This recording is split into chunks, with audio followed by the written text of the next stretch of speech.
Hey, what's up, Masters? Welcome to another episode of Path to Mastery podcast. And today we are with a chess grandmaster, Maurice Ashley. What is going on, Maurice? How are you? I'm good. I'm great. Happy to be here. Yeah, man, I'm happy to have you jumping on here today. And when I heard chess grandmaster, I said I want to know more about what that is. Like it's. I mean, my podcast is called Path to Mastery, so I'm feeling there's some correlation there. But tell what we'll Please start. go. We'll start right there before we even get into the whole. About what makes you a chess grandmaster? Well, the International Chess Federation awards this title to players who have achieved three what are called norms. And these norms are achieved in battle, in contest against internationally ranked players, which include other grandmasters, international masters, International Chess Federation masters, which are called FIDE masters. All of these internationally ranked players, you got to go up against them. You have to defeat them, hold your own. I equate it to if you wanted to be an all-star and you had to play against LeBron James, Steph Curry, Luca, the Greek Freak, the Joker, and the rest of them. And if you can hang in that group, they say, okay, do it again. And if you do it three times, they say, all right, you belong. And that's Wow, really what grandmasters have to do. I love it. That's so. I would just say that is high level. That is like the highest level.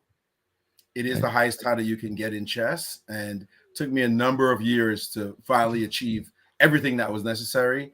A lot of blood, sweat, and tears, but now the title is for life. So got it Well, done, kept.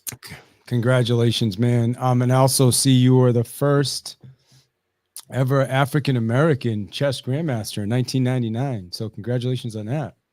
Thank you. It's been 25 years since I achieved that title. So this is my anniversary year.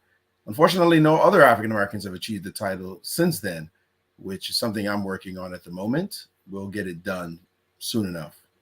Wow. Why do you think that is? It's a hard one for me because I didn't realize my accomplishment would be that special. Uh, it had not happened in history before me, so that was already a long way. And then finally, I did it. There's a lot to becoming a grandmaster, and I think a lot of smart kids decide that chess may not be the best and most lucrative uh, vehicle for achieving success, and I don't blame them. I mean, it's not like it's a big time sport. You're not making millions of dollars like you would playing basketball or football or baseball sports, or even going into business. So I think a lot of the smart ones kind of say, well, I'll weigh my options and go in a different direction. We've had many talented players over the years, but I would say that I was fully obsessed on only one thing, and that was becoming a chess grandmaster, chess professional. And it fortunately worked out for me in my life. Yeah, that's awesome. Well, congrats again on that. And maybe it's probably, I would guess, just a lot, like you said, maybe a lot of people just aren't investing the time or the committed. Like I think of it, I'll kind of like golf, right? Like when Tiger Woods kind of made golf famous, right? And I think a lot of more African Americans probably got into the golf space after that. I know certainly that's when I got into it, and a lot of my friends are like, "Oh wow, golf!" Like he kind of put golf on the map in a lot of ways. Golf, it's funny with golf though, golf didn't get as much airtime or still doesn't get as much airtime as the other major sports, but it got enough that when Tiger started whooping on people, he Mm. got a lot of attention. And that kind of megawattage of attention that he got contributed to others saying, hey, maybe I'll take up golf. With chess, I got some attention back in 99. It was more like a historic footnote, if you will. I did get coverage in the New York Times and uh, Time Magazine and Newsweek and the like, but it was sort of the 15 minutes of fame thing back in the day. And so I don't think a lot of people decided chess, that's for me. Let me chase that down. Mm. And so it has been what it has been. So, well, let me ask you. So, what made you say to yourself at some point, like, I'm gonna become a grandmaster at this? Why were you so attracted to it when you said like a lot of people aren't, other people aren't? At various levels, the game attracts my mindset. First of all, I'm extremely competitive. So When I lost to my friend back in high school, got whooped, frankly. I didn't understand how it happened. I saw a book on chess, and it was a love affair after that. I finally beat my friend and started going to the parks and playing, and the whole hustle scene in the park, playing in Brooklyn, growing up, the hustlers talking trash and just the whole music vibe and everything. It was just a whole different kind of energy that really appealed to me. I also come from a very competitive family. My brother, I have two brothers. One is a three-time world champion kickboxer. The other is a former Marine and black belt in karate. My baby sister is a six-time world champion boxer. Hmm. She actually held the Guinness Book of World Records title as the oldest boxing champion, male or female, in history. She did it when she was like 49 years old. Wow. And my oldest sister, who's just like works for Aflac and has three boys, she's the biggest trash talker of all of us. So, we just have a very competitive vibe. We want to be excellent in what we do. And for me, I just wanted to be really good at this game. And I was obsessed, frankly. I was just obsessed. I didn't want to do anything else. I think anybody who falls in love with a game, gets the bug of something and feels like, man, I want to just beat people at this. I want to get better. They know what I'm talking about. And that was it for me, the pursuit of not just mastery, but the grand mastery of the game. I love it. Well, and you are the author of three books, correct? What the books are: Move by Move, right? The new books are Move by Move, Life Lessons on and Off the Chessboard. The Life-Changing Magic of Chess is another one. Both of them just came out, in fact, on April 2nd. The older book is Chess for Success, which I published back in 2005, which is very specifically a book for administrators and educators as to why chess is such a marvelous game for young people. But these two, I'm very excited about. Move by Move is probably more what your adult audience will be into. Life-Changing Magic of Chess is for their kids. It's got a lot of illustrations, very slim, 40 pages, just ideal for young people who might want to get into chess. 5 to 9-year-old is the range we're talking about. But Move by Move is the one, if you want to talk about mastery, what lessons I learned from chess over 4 decades of playing the game. That one's the one. When did you start? What age did you start playing? I started at about 8 years old in Jamaica, where I was born, playing against my brother and his friends, following behind my older brother, who was 8 years older. Little kids always want to do what their brother's doing. But we played a lot of games. It wasn't just a lot of board games, especially games, dominoes and cards and all kinds of stuff. And chess happened to be one of them. But it wasn't until I was in high school at 14 that the bug really hit. Yeah, and how I guess I'm just thinking about having a 3-time world champion kickboxer. I think you said brother, right, and a sister as a 6-time world. How did that? You think that played into it as well to get you to that level? Like, is it? Do you feel like there's any significance to that? I mean, I thought about this more recently. The impact my big brother had on my life when I talk about the pursuit of excellence, and I think certainly the martial arts side. He was a black belt first before he got into kickboxing. He got me involved into the martial arts. I remember him bringing home the Tao of Jeet Kune Do with Bruce Lee, and me reading that and seeing some of the wisdom nuggets that Bruce Lee would drop about the path to becoming excellent.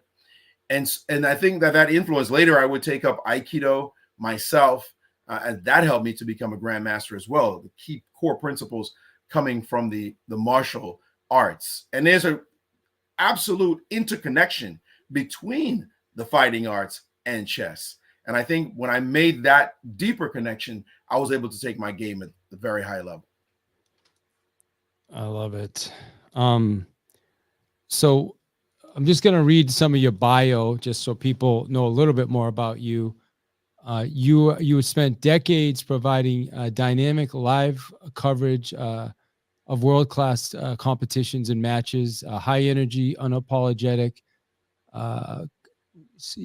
ESP style sports ESPN. analysis, ESPN, sorry. He has covered every class of the elite event, including world-class championships, U.S. chess championships, the Grand Chess Tour, the legendary man versus machine matches between Gary Kasparov. Mhm. Probably didn't pronounce that right. Right in the All right. IBM Blue, Deep Blue. How do you pronounce it? Kasparov. Kasparov. All right, I wasn't that far off, but I was close. No. All right, so traveling the world as an ardent spokesperson for the many character building effects of chess, Maurice shares how chess principles and strategies can be applied to improve business practices and assist with personal growth. Maurice also acts as a master of ceremonies and inspirational speaker at the business conferences and high class chess events. All right, sweet. Man versus machine. Talk to us about that. How did that end up? I have because I have no idea. Like, did the Wow. I mean, you'd say all the developments going on in AI that's today, exactly what I and was thinking. really the watershed event was Deep Blue defeating Gary Kasparov, the then world champion, back in 1997. He had actually defeated the machine the year before, but then they held another match, 6-game match. He won the first game, lost the second, drew the next 3, and then got demolished in the last one. And that was sort of the advent for all the AI geeks of a machine being able to defeat a human at the most quintessential of human games, as chess is reputed to be. And it didn't end the world. I mean, there wasn't a singularity, it didn't arrive, but it's inspired a lot of people to go into this AI route and the programming route, and that we see now with ChatGPT and Gemini and the rest. So it started an entire movement, or at least it catapulted this movement forward, because the machine was able to finally defeat the human. And I witnessed it because I was a commentator there with another commentator, strong chess player, and it was amazing to behold. And only now, looking back, 1997, right? We're going back 27 years. Looking back, did I truly appreciate that I was a part of that history, that I was a witness of that history. In fact, in a couple of years, I'm going to have a graphic novel coming out. I partnered with a graphic novelist named Steve Sheinkin, and we have a book on that exact topic coming out in 2 years. The illustrator is working on it as we speak. It takes time for them to put all the illustrations together, but that's that to me now. When I look back, I go, "Wow!" To be a part of a seminal event like that, that really spoke to AI's arrival, because chess had been on the programmers' minds for so many decades, frankly. But I was there as a witness. So do you think obviously what happened was the AI kind of figured it out and then was able to beat the man. Now, if you take that, 27 years later, does the man ever win against AI now? No, we Never, get never, destroyed. right? And in fact, that engine, the Deep Blue that was created back then in 1997, would get demolished by the generation of computers today. I mean, it wouldn't even light a candle. We cannot say that it even replicated thinking. I mean, it's a program. It's crunching numbers. And a lot of people would say, well, you should have been able to program a computer to beat a human long before that. Like, well, why couldn't you do that? Because they think so much faster than we do. But the reality is that when you come and you start talking about strategy, when you think about things like imagination, you cannot really crunch fast enough to look deeply enough to calculate the innumerable possibilities that exist in chess. Chess has more positions than stars in the observable universe. That's 10 to the 120th power. And so no engine, even the best ones today, have figured out chess. They've just figured out how to beat us. I mean, they just beat the best players, but they haven't solved chess as yet. And I'm sure 10 years from now, 20 years from now, the future engines will beat the current engines as well. That's how complex the game is from a number crunching standpoint. So strategy matters, and strategy allows you to not have to think about a lot of possibilities, because the right way presents itself. So while a computer might have to calculate the right way, a human can just look and say, wait a minute, that's the way to go. I know it from experience. I know it from study. I know this is the path. And that ability that we have, the unique ability to take copious amounts of information and digest it in an experiential way, and then execute and learn from our mistakes, is an incredible tool that allows us to get better and better. Doesn't I mean, I don't know how much you want to go down. I don't know how much you're involved in the AI space. Are you? Are you? I'm not. No, okay, but it seems like you know at least enough about it to be a little dangerous. I guess I'm just wondering, wouldn't AI be able to do the same thing as it continues to evolve and grow? Like it will start to learn from mistakes and Oh, or that I know about for sure. Listen, the best program, well, let's just say this, a scary event occurred 6 or 7 years ago when DeepMind, a company, produced AlphaZero. Now, AlphaZero is a program that simply defied all the logic of previous programs. Because usually what humans did to program chess computers is they'd say, okay, this is the history of chess. This is what the best humans have done. We're going to teach you that. And then we're going to have your calculating skills be put to good use to feed off the information we've given you. It's the basic way of describing it. However, DeepMind said, no, we're not going to do that with this one. We're going to teach it the rules only. This is how the pieces move. Now, go play yourself. And the program played itself millions upon millions of times, but instantaneous games, and saw the mistakes, figured out the mistakes that led to negative results just by playing itself. And it played itself in this iterative process.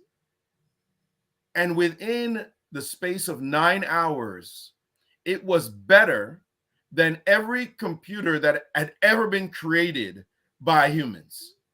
The best playing computer, Stockfish, it played a match against it, and it absolutely demolished the computer. In other words, it was like you take a baby, say, go play chess for a while, come back and let us know what you come up with. 9 hours later, it goes, I got it. I'm killing whoever sits in front of me.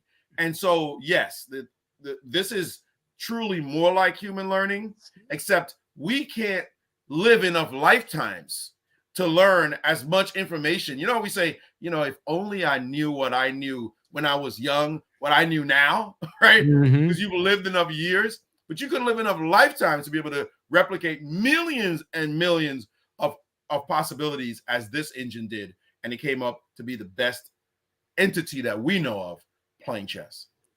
Yeah, it's kind of scary, man. kind of scary.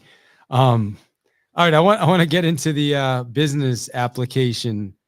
How can somebody take these skills? Like what skills can people use? How can it be applied to business? Like what you're talking to us about right now. How can somebody take this and say, okay, here's some things I can apply to my business?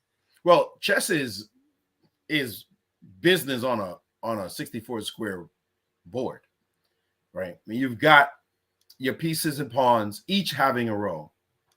Every single one does something different, and none is more important, so to speak, than the other. Of course, if the king gets checkmated, that's the end of the game, but not considering that particular goal. As the pieces harmonize, they're all in specific roles, and each and every one of them has to be maximized. You cannot ignore any of them. And in fact, as we say in chess, one bad piece can lose you the game. One bad piece. So we're very cognizant of the fact that everyone must hold their weight.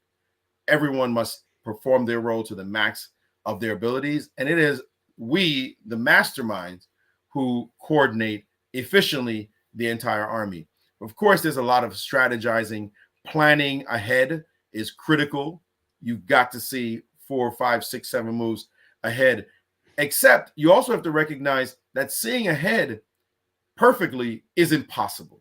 You cannot predict the next earthquake that's going to hit New York. I mean, you know, I'm saying that because it just happened. And by the way, I was in the bathroom when it happened, sitting on the toilet seat. That is not a fun experience. But you can't predict when the stuff's going to hit the fan. It's impossible to predict completely. And they say chess players think all these moves ahead. We actually do it because we're trying to make sure that an error, a blatant error, is not being made. That's the real reason we do it. It's not because we're trying to track every possibility. Most positions you simply cannot. It's just to make sure that a blatant error is not made, because you have to make a decision real time, and real time decisions under stress with limited amount of information, because you cannot have all the information, is what leaders are about. That's what chess playing at the highest level is about, making extremely difficult decisions with limited time and limited information. And so one of the principles that I like to talk about, there are many of them, but one of them that I like to talk about is the fallacy of the right way. What do we learn in school? One thing we are drilled in school is that there's a unique solution to a problem. If you say, what's 2 + 2? If you tell your teacher, well, 2 + 2 is 5, you're going to fail the test. And I'll use the example. What's 1 + 1? 1 + 1 is 3. Well, how can 1 + 1 be 3? Well, if me and a woman get together, have a baby, 1 + 1 just made 3. Okay, that's too sophisticated for the class. We learn 1 + 1 is 2. Give us this answer. That's the right answer. And so we're drilled that right answers are what you're looking for. But the reality is that there are often multiple right answers.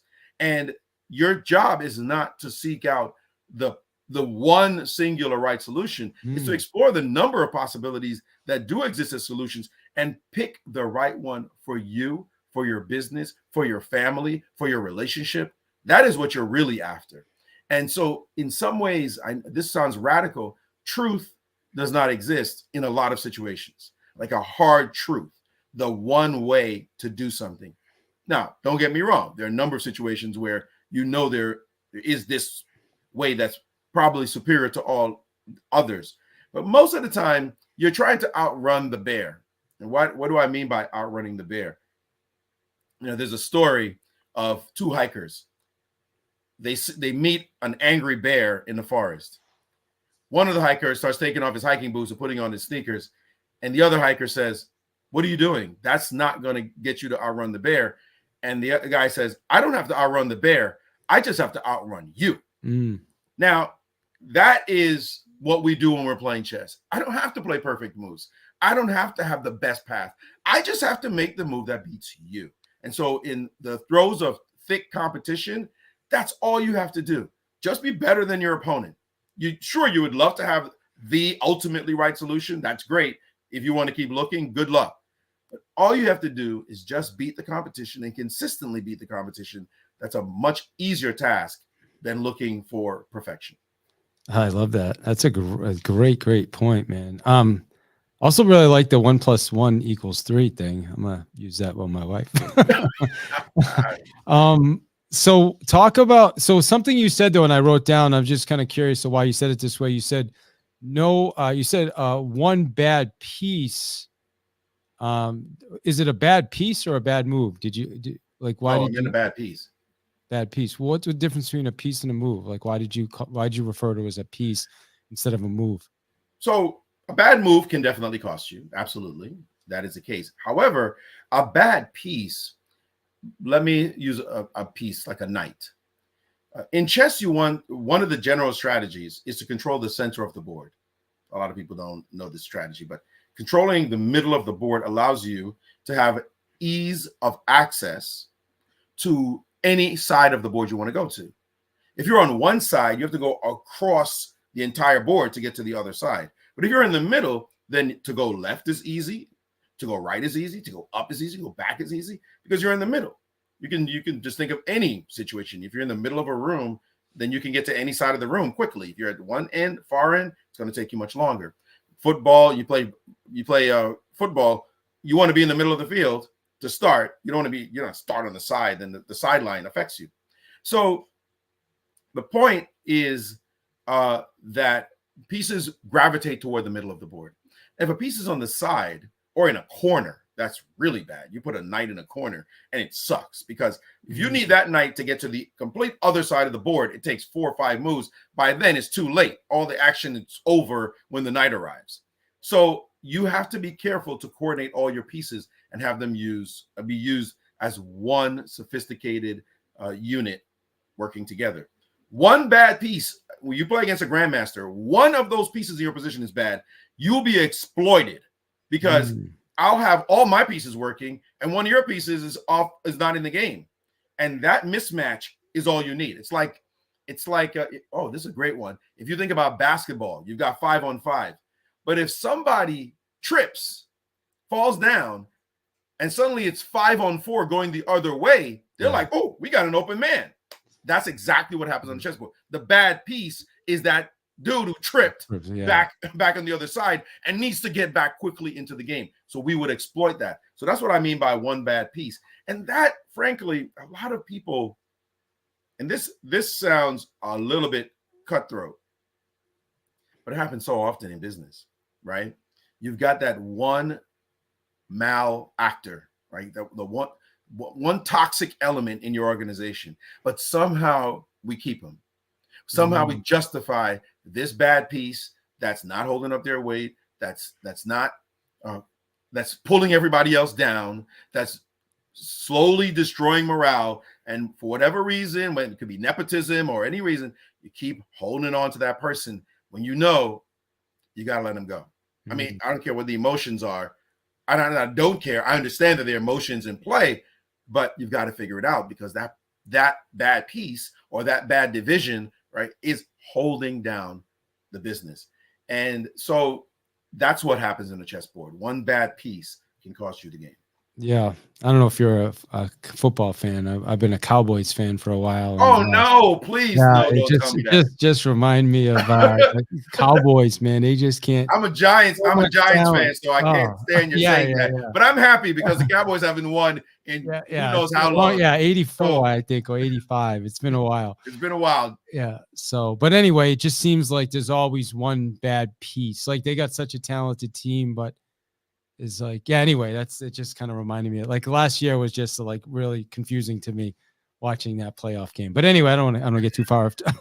But we can talk the Cowboys losing all day. I don't mind at all as a Giants fan, even though my team sucks and has sucked for a while. But at least we've won a couple of championships, beating Brady at that. So yeah, they got lucky. I do live in Boston. David Tyree, baby. Yeah, I know that. That catch on his helmet. That's beautiful. What are the odds on that, right? So let me ask you this. And so you talked about seeing 3, 4, 5, 6 moves ahead. How does somebody get good at that? Or how can somebody, that's my question. How does somebody get good at something like that in business? I think first of all, intentionality matters, right? A lot of times people are not even thinking ahead, right? People are not looking to make those kind of strategic decision-making based on calculation, based on projections. A lot of times people are so mired into this, what's happening today, this quarter, the next quarter, the third quarter. And we've actually incentivized that sort of thinking in business. Nobody wants to hear about what you might be in 2 or 3 years. They want to know your stock price is going up tomorrow. I mean, it's like that's how present-minded, present-focused we are. And I understand the reasons why, and I understand the compulsion of the feeling that one should do so. But you've got to be planning your 1-year plan. You got to be plotting your 3-year plan, your 5-year plan, put those projections in place. And again, I'm arguing, I've stated it, that it's impossible to project precisely what will happen. So those are mere guidelines, but they must be thought about. 5 years, 10 years even. You must be thought about, what is our vision for the future, and what does it look like on April 8th, 2034? Let's get granular and let's get focused. That is the sort of thing you want to do, because it will direct the planning of your organization. It will give people a mission to look forward to. It will also make people not feel like if they mess up today, it's all over, because you've got plans. You're planning ahead. You're willing to see experimentation, risk, because you got plans for the future. You know, they talk about that Native American tribe that thinks about 7 generations acting today and having influenced 7 generations from now. I mean, that's the kind of deep thinking you want to. Okay, you can't calculate that far, but you can behave in such a way that shows that you're always strategizing, looking ahead, thinking about the future, and then working your way backwards, what we call retrograde analysis. What does it look like at the finish line, and what do we look like right before that? And then work your way backwards. That kind of thinking, it's creative, it's imaginative, it's also disciplined, and it allows you to come up with so many key ideas that maybe you don't think about because everything is about what's in front of your face right now. Yeah, such a good point. I feel like too with society right now, everything's instant gratification with social media and just yeah, people have lost their patience level at all. Like that's huge. It's that's huge. But just bring back patience. Bring back patience. That by itself, it's an incredible life skill. And how do you make sure that the people in your company, you to start with, right? You to start with, the people in your company, your kids, your family, your people are built on patience. Well, understand that it may not happen today, but it's going to happen, right? We know it's going to happen. The kind of attitude you have to have, and it's one of those things, you know, I talk about one of my favorite ideas is that the journey gives value to the destination. The journey gives value to the destination. We know that we want to accomplish something, but without that journey, the twists, the turns, the trials, the tribulations, the ups and downs, all the challenges that we have to overcome, those obstacles, and also handling the peaks, right? You can get too high on success, and that could cause you to fail as well. So that all of that journey is what teaches you, is what fosters the winning mentality, so that when you finally get to the finish line, the so-called finish line, whatever that temporary finish line is for you, because you know there's going to be something else that you want to accomplish. But when you get to that, it's because of all those things that you have learned along the way, why this particular destination tastes so sweet. And it's as if I gave you $1 million right now. I mean, you'd be like, all right, Maurice, hand it over. I take the check. But if I said, now replicate that, get that $1 million on your own. Well, you don't know how to do it because somebody handed it to you. You don't know what it takes to get to that point. So that journey to that million gives you so much information that the next million becomes easier.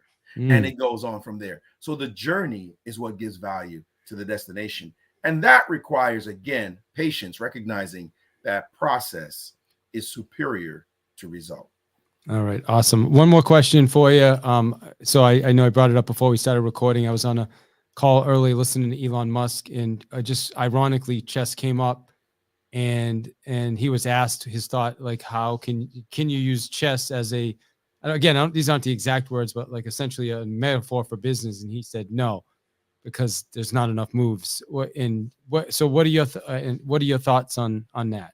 Like what I've heard Elon speak on chess. It's funny, a grandmaster of business that he is, that he would recognize the many principles from chess that would apply to business. And so I think he decries certain aspects of chess. He sort of cherry picks, but he'll say, this is a thing about chess. John von Neumann, who was a fantastic mathematician, said chess didn't correlate with life well because there was only, theoretically speaking, there's one perfect solution. And when I read that, and this guy was an absolute genius mathematician, much smarter than I am. But when we're talking about chess, I go, what are you talking about?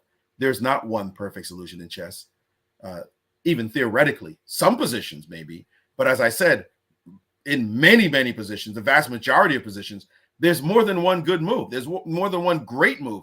And what has shown that, what John von Neumann didn't have, is the computers. The computers can even get granular and give us a judgment call as to what one move is, whether one move is slightly, even just minuscule, better than another. And because of that, we know they're different paths. And so somebody as smart as that, because they don't understand the game itself, they're going to comment on what the applications are. And it's like if I said, Well, golf has no correlation to business, zero correlation. Well, I'm not a golfer. Go to Tiger Woods and have Tiger answer that question, right? Mm. Go to the top players. Let them talk about the wisdom that they've learned from the game that they can apply in other places. And so again, Elon's a grandmaster of business. He's made some fantastic businesses, built some fantastic businesses, but he probably shouldn't be commenting on chess because that he's not a grandmaster at. Fair enough. And as I was listening to you answer that question, it just triggered this thought of how, like, if you have two grandmasters playing each other, wouldn't you think every game would be a tie? like Absolutely not. Yeah. So listen, as a grandmaster, I consider myself an advanced beginner. Got to maintain that beginner's mindset. As I said, chess is so complicated. The game, the estimation is that there are more moves in chess than stars in the observable universe. 10 to the 120th power. That's a 1 with 120 zeros following it. If you took 10% of that, that's 10 to the 119th power. Right? 1% is 10 to the 118th power. The human mind cannot hold a fraction of what I just described. So grandmasters get to a stage, a certain level, that's the grandmaster for humans, for how well we play as humans. As I mentioned, the engines defeat us because they see more, and there's more beyond what the best engines see today. So mistakes will happen. It doesn't matter that you're a grandmaster. Look at the pros in any sport. You want to take the best basketball player you want, the best golfer you want, the best football player. Does Tom Brady ever throw interceptions? Of course he does. Mistakes get made, but you're a grandmaster because you can handle the mistakes. You fight, you push the other person, you have mental toughness, you have all those qualities that help you to control some of it. And just because two professionals are playing does not mean that you're going to get a perfect game. I mean, so we can't mystify and mythologize grandmasters as somehow gods who have complete omniscience. Like, oh, this is any move you make, I've seen 20 moves ahead. What kind of joke is that? No, I see some. The other guy sees some moves too. And it's who makes that mistake, that first mistake that we jump on and hope that we can squeeze them and win the game.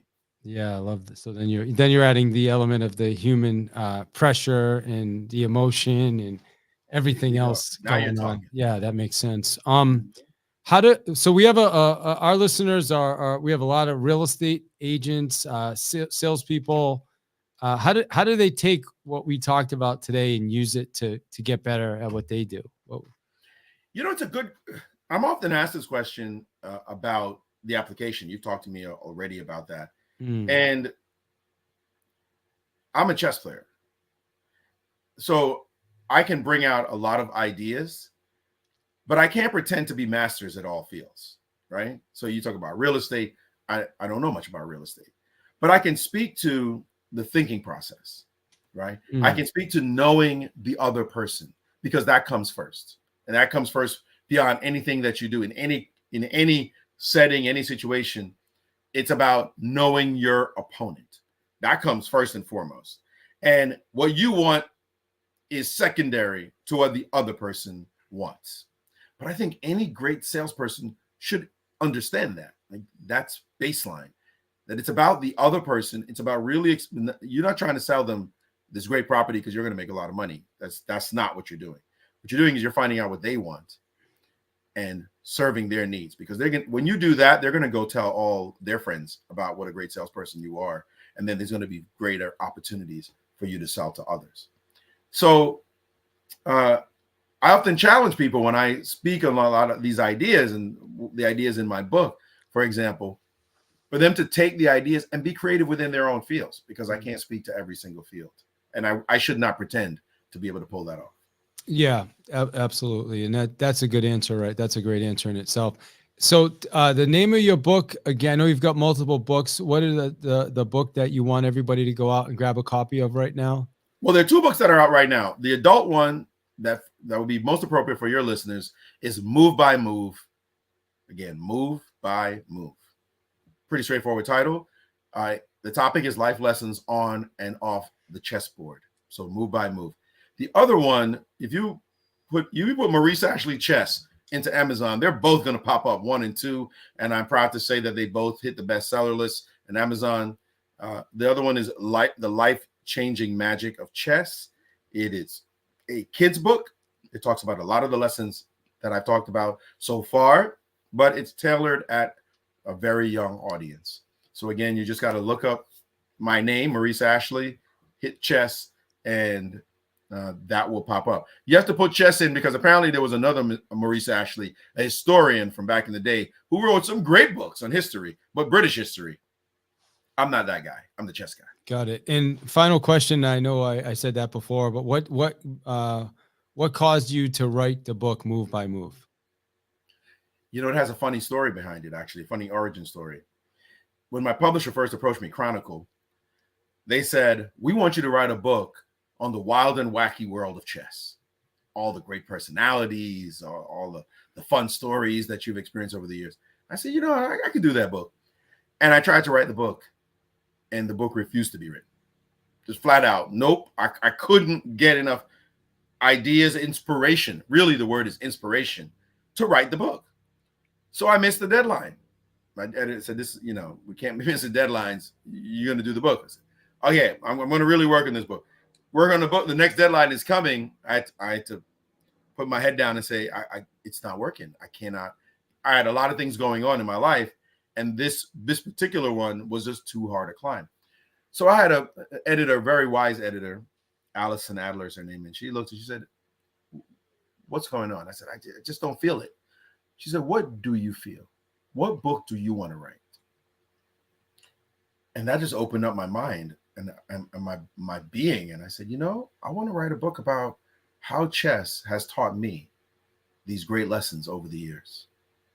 And she said, that sounds like a great book. Write that. And that's how Move by Move came into being. I love it. What's the biggest lesson, man?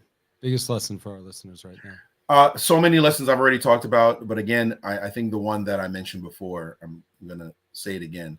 The journey gives value to the destination.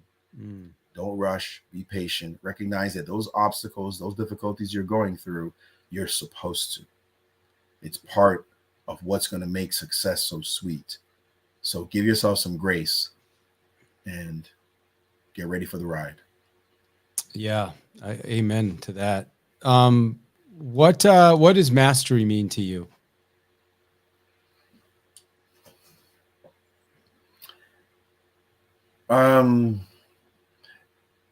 Mastery is arriving at a point where you're confident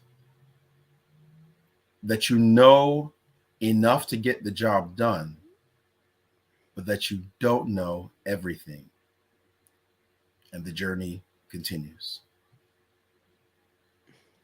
Awesome, man. Well, Maurice, it was a pleasure having you on. It was nice to chat with you for a little bit, and just want to say thanks. And I'm gonna tell everybody, go out there, get your book, Move by Move. I'm looking forward to getting a copy of it myself, and also looking forward to going back and listen to this interview again. So appreciate your time today. Thanks so much for having me. Appreciate it. You got it.